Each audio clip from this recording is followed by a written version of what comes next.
Hello, this is Psalm 14, and when I read it, I got the impression that maybe the last verse is an editor's note to the psalm, and you'll see in a moment. This is the verse that starts off, "The fool hath said in his heart, there is no God." There's nothing new about people saying there is no God. You mustn't think that atheists that go around are new. They're not new. People have been saying there is no God for 3,000 years. If we take this psalm to be a psalm of David, which I do, by the way. And when you say that there is no God, I'm going back 50 years, 60 years ago. Yes, 60 years ago.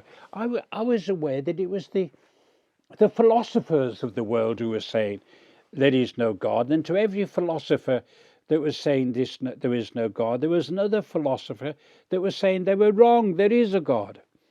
But it was in the world of philosophy. It would trickle over into some theologians, of course. Those things tend to. Now today, it's more of a few scientists who want to go out of their way to say Christianity is wrong. And although they acknowledge Jesus, they don't acknowledge Jesus, what he claimed to be as the Son of God. And either he was the biggest fool or what he said was true. You can't go wrong around saying, I am this and I am that and I am the other. I'm the good shepherd and I'm the bread of life and I'm the water of life. I'm the vine. And you're going around saying those things, but you're not God? Of course not. They were true. And here it is then, they are saying that there is no God. So this is my verse for you to you. And it's the editor's touch, I believe, to this great small psalm of David. He says, the Lord is my refuge. Oh, that salvation of Israel will come out of Zion. When the Lord bringeth back the captivity of his people, Jacob shall rejoice and Israel shall be glad. Well, that's a promise, the projection that would have happened possibly when the people returned from Babylon. You'd have to look up some of your scholars on this to get a different view to mine. My views are not always right. I just give you the way I see them. And they're meant to be an encouragement to you in any way. God always wanted the righteousness, the salvation that came to be Israel to come out of them. He didn't want it to stay in them. He wanted to come out of them. And he says, oh, that salvation of Israel will come out of Zion. He wants it to spread.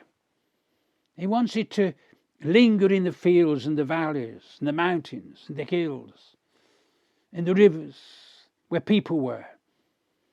He wanted people up north to hear what was coming out of Zion's salvation. He wanted the nations around them, as we find in the prophecies of Isaiah and other prophecies, that they should hear the good news as well. You see, the gospel of Jesus Christ cannot be contained, although we do our hardest to do it. Our buildings were not meant to contain the gospel. It's meant to go out with the gospel.